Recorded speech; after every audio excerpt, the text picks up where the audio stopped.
আরে ভাই, east Bengal FC কি করে দিয়েছে ভাই, কি করে তারা কিন্তু হিস্ট্রি ক্রিয়েট করে দিয়েছে।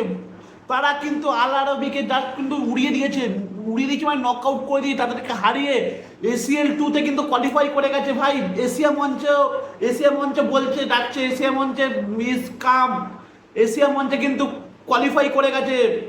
ইন্ডিয়ার জায়েন্ট ইস্টবেঙ্গল এফসি, ইন্ডিয়ার দুটো জায়েন্ট মোহনবাগান আর ইস্টবেঙ্গল এফসি। কালকে মোহনবাগান ইস্টবেঙ্গল এইসব বাদ দিন, ইস্টবেঙ্গল কিন্তু ভারতের মান কিন্তু তুলতে হয়েছিল, ভারতকে রিপ্রেজেন্ট করে যদি প্রতিযোগিতা ঠিক সেটাই করলো। ইস্টবেঙ্গল কিন্তু এশিয়া মঞ্চে কিন্তু পা রেখে দিল, মানে এশিয়া মঞ্চে ভাই সব ম্যাচ দেখা ভাই। যারা যারা এই ম্যাচ দেখেনি তারা কিন্তু অনেক কিছু মিস করেছে। পয়সা উসুল ম্যাচ, কেন ফুটবল 90 মিনিট, 90 মিনিট কেন, এক্সট্রা টাইমে খেলা অব্দি ভাই টপ ম্যাচ 120 মিনিট ধরে, 130 মিনিট ধরে ভাই টপ ম্যাচ একবারও কিন্তু বলেনি। যারা যারা বলে ফুটবলে কি আছে তারা তারা কিন্তু কালকের এই ACL 2 এই ম্যাচটা, কোয়ালিফায়ার ম্যাচটা দেখে নিক যে ফুটবলে কি আছে ভাই।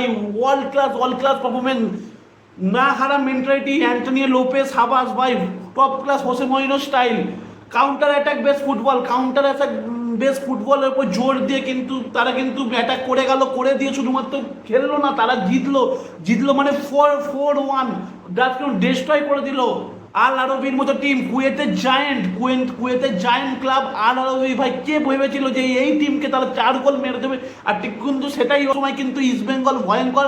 আর বিদেশি টিমের বিরুদ্ধে কিন্তু ইস্টবেঙ্গলে কিন্তু একটা কিন্তু রেকর্ড রয়েছে, তারা বিদেশি টিম দেখলে জ্বলে ওঠা। ঠিক কালকে কিন্তু ঠিক সেটাই হলো। যতই হোক তারা ঘরের মাঠে, কিন্তু ঘরের মাঠে ছাড়াও যে লেভেলে ক্রেজিনেস দেখিয়ে, যে লেভেলের মেন্টালিটি দেখিয়েছে ইস্টবেঙ্গলের প্লেয়াররা, হ্যাটসঅপ। সবার আগে অ্যান্টনি লোপেজ আবার, কেন ইন্ডিয়ার বেস্ট কোচ কেন কাল কিন্তু প্রপার ঠিক কখন কোন টাইমে কাকে নামাতে হয়, কখন গেম রিডিং পুরো জানে, মানে হাতে তালুর মতো চেনে কখন কোন টাইমে কাকে নামাতে হবে, কোন টাইমে কাকে তুলতে হবে, কখন অ্যাটাক করতে হবে, কখন টোটালি ভাই ডিসঅ্যাপয়েন্ট। কে ভেবেছিল যে নটে একটা কোনো সেন্টার ব্যাক, বিদেশি সেন্টার ব্যাক ছাড়া, বিদেশি স্ট্রাইকার ছাড়া, প্রপার নাম্বার 9 ছাড়া কি তারা জিতবে? তারা জিতলো না ভাই। তার প্রপার স্ট্রাইকার ছাড়া, নাম্বার 9 ছাড়া তারা কিন্তু 4টে গোল করলো, চারটে গোল করলো। গোল কারা করলো?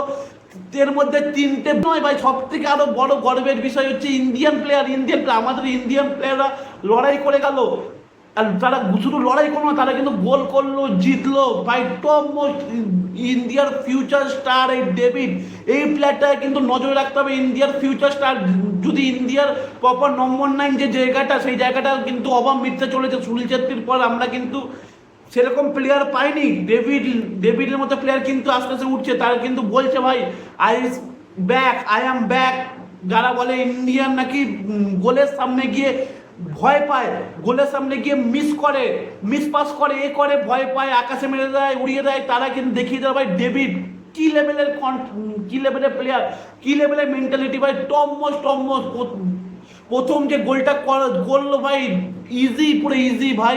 কি কি বলবো, ওরকম ঠান্ডা মাথায় ওরকম দুজনকে গলিয়ে কাটিয়ে বিট করে গোল করলো ভাই। ইন্ডিয়ান স্ট্রাইকার ডমিনেট করলো। তারপরে ওরকম ঠান্ডা মাথায় বলটা, যেখানে আরেকটা যে লাস্ট যে গোলটা নিজেও করতে পারতো, সেখানে নিজে গোল করেনি। বলটা নিয়ে তার সতীর্থকে বলটা বানিয়ে দিল, সতীর্থ কিন্তু ঠেকিয়ে দিয়ে গোলটা করে গেল, রোহিত ধনুকে দিয়ে গোলটা করালো ভাই।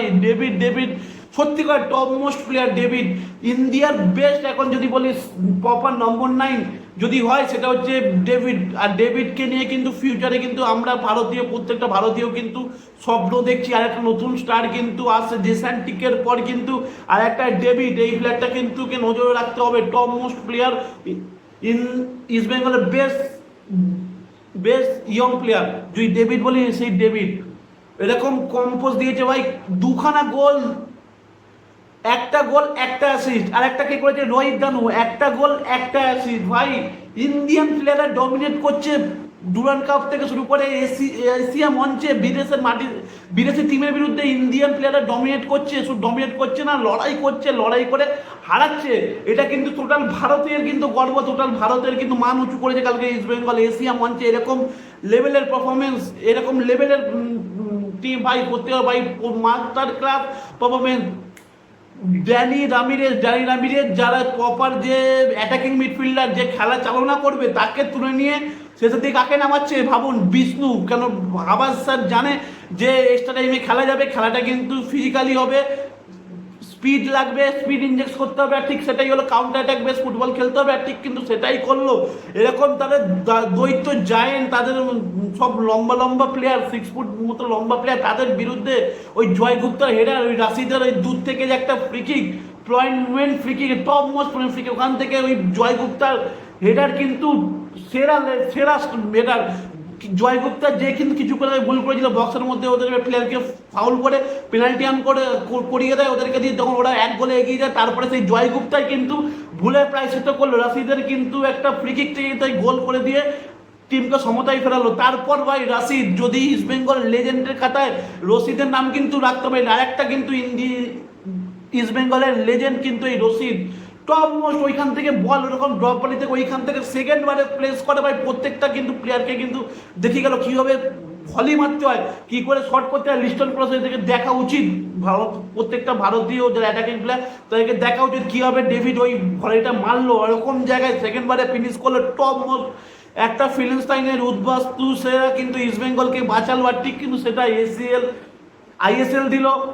এসিএল 2-তে কিন্তু কোয়ালিফাই করা সব থেকে বড় সাফল্য, লেজেন্ডের খাতায় কিন্তু রশিদের নাম কিন্তু উঠে গেল। যদি দুটো মাত্র বিদেশি নিয়ে কিন্তু ইস্ট বেঙ্গল কাল নেমেছিল, তারপর যখন একে তুলে নেওয়ার পর ইকোনমিক্স আর একটা বিদেশি, দুটো বিদেশি সারা কিন্তু ম্যাচে কিন্তু খেলে গেল। আর টমস শুধু খেলে গেল, লড়াই করে গেল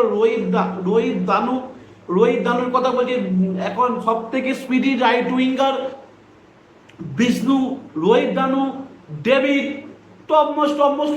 আর সব থেকে ভালো আমি যার প্রশংসা করবো ভাই, বিজয় মান্ডি, সেই প্লেয়ারটা ভাই টপ মোস্ট ভাই। সত্যি কথা বলছি, মানে যারা বলে কলকাতা লিগে নাকি প্লেয়ার ওঠে না, দেখে নিন বিজয় মান্ডিকে, এই মোহনবাগান থেকে উঠে রবিনান মান্ডি, এদেরকে দেখুন কারা বলে কলকাতা লিগ থেকে প্লেয়ার ওঠে না, তারা কিন্তু শুধুমাত্র খেলনা ডমিনেট করলো ভাই। লাস্টের দিকে যে সেভটা করলো, যে সেভটা করার, যেখানে 1-1 চলছিল, যখন 2-1 চলছিল, যেখানে যে ব্লকটা করলো লাস্ট মিনিটে, ও ভাই top class defending. Rabilal Mandi, Anwar Ali ভাই, তাদের বিরুদ্ধে জায়েন্ট দ্বৈত ফিজিক্যাল অ্যাবিলিটি ইন্ডিয়ান প্লেয়ারের থেকে অনেক বেশি ভয়ঙ্কর, তাদেরকে কিন্তু আটকালো ইস্ট বেঙ্গলের ভারতীয় ডিফেন্ডাররা। এটাই কিন্তু সব থেকে বড় গর্বের বিষয়, ভারতীয় ডিফেন্ডাররা আটকালো বিদেশি আর আরবির স্ট্রাইকার লাইন অ্যাটাকিং ফোর্সকে, ফিজিক্যালি যে অ্যাবিলিটি তারা স্ট্রং, তাদেরকে আটকালো। Not a matter of joke ভাই, প্রপার ভাই, হ্যাটস অফ অ্যান্টনি লোপেজ ভাই, hats off East Bengal team. আর প্রসুকান গিল সেই লেভেলে গোলকিপিং, কিছু বলার নেই। এরকমভাবে প্রাউডলি যেভাবে গোলকিপিং করে গেল, যেভাবে ভয়টারিভাবে যে গোলকিপার করে গেল, একটা ইনসিডেন্ট দেখেছিলাম, একটা থ্রু বল পাইছে, ওইখান থেকে এসে বক্স থেকে এসে বুঝে প্রপার একদম তার আউটিংটা কিন্তু বেস্ট, আউটিং করে এসে বলটা ক্লিয়ার করলো ভাই, সেই লেভেলে ভাই। কালকে আমি স্বপ্ন দেখছিলাম, মানে কি বলবে, পুরো পয়সা উসুল ম্যাচ। ম্যাচ যারা এই ম্যাচটা মিস করেছে, তারা কিন্তু অনেক কিছু মিস করেছে। এই ম্যাচ থেকে আমরা কি শিখতে পেরেছি, না হারা মেন্টালিটি, যদি একটা ভিশন থাকে, যদি অ্যাবিলিটি থাকে, যদি হিম্মত থাকে, তাহলে কিন্তু যে কোনো ওয়ার্ল্ডের যে কোনো টিমকে হারানো যায়, এশিয়া মঞ্চের যে কোনো টিমকে উইদাউট দুটো বিদেশি নিয়ে হারানো যায়। কিন্তু ঠিক সেটাই করে দেখালো ইস্ট বেঙ্গল। এইবার আসি মোহনবাগানের আপডেট ভাই। লাললেং জুয়ালা ছানতে আজকে দুপুর 1টায় কিন্তু কলকাতায় আসছে। এয়ার উইগো ভাই, লাললেং জুয়ালা ছানতে কলকাতায় পা রাখছে, এটা কিন্তু সব থেকে বড় দিক মোহনবাগানের জন্য। লাললেং জুয়ালা ছানতে এবছর ইন্ডিয়ার বেস্ট কিন্তু মোহনবাগানে আসছে। আজকে সকাল 1টার সময় কলকাতায় পা রাখছে লাললেং জুয়ালা ছানতে। আর 14 তারিখে আসছে কিন্তু আমাদের আরেক বিদেশি সামির জেলকোভিচ। এইটাই কিন্তু আজকে আপডেট ছিল। আরও একটা আপডেট আমি দিতে জুলিয়ান আলভারেজের সঙ্গে কিন্তু অ্যাটলেটিকো মাদ্রিদের দ্বন্দ্ব লেগে গেছে। তারা কিন্তু পরিষ্কার জুলিয়ান আলভারেজ বলেছে যে তারা অ্যাটলেটিকো মাদ্রিদে থাকবে না, তারা অ্যাটলেটিকো মাদ্রিদও ছাড়বে না, জুলিয়ান আলভারেজও ছাড়বে না। লড়াই জমে গেছে, সে কিন্তু বলেছে বার্সেলোনাকে ওয়েট করতে, বার্সেলোনা খেলার জন্য, সে তার ড্রিম দলে খেলার জন্য সে কিন্তু পুরো একদম শেষ অবধি যাবে। আর তার অ্যাটলেটিকো মাদ্রিদের যে মেন্টালিটি, যে বাজে মেন্টালিটি, এই মেন্টালিটি কিন্তু সে অ্যাকসেপ্ট করেনি। সে কিন্তু বলেছে সে যদি যাই হয়ে যায়, যদি অ্যাটলেটিকো মাদ্রিদে খেলবো না, তার যদি লিগালি যদি ফাইট করতে লিগালিও যাবে জুলিয়ান আলভারেজ, কিন্তু সে কিন্তু অ্যাটলেটিকো মাদ্রিদে থাকবে না। সে কিন্তু খেলতে ইন্টারেস্ট নয় অ্যাটলেটিকো মাদ্রিদ। আর অ্যাটলেটিকো মাদ্রিদের যারা কর্মকর্তা, যারা ম্যানেজমেন্ট, যাদের ব্যবহারে কিন্তু জুলিয়ান আলভারেজ কিন্তু বিরক্ত। তাই সে কিন্তু লড়াই করবে, সে কিন্তু অ্যাটলেটিকো মাদ্রিদে থাকবে না। তার লাস্ট অব্দি দেখা যাক ফাইনালি কি হয়, অ্যাটলেটিকো মাদ্রিদে কি জুলিয়ান আলভারেজ থাকে না রাখে। যদি জুলিয়ান আলভারেজ না থাকে তাহলে কিন্তু বার্সেলোনায় কিন্তু আসবে, কিন্তু সেই মেন্টালিটি কিন্তু জুলিয়ান আলভারেজ কিন্তু বিরক্ত।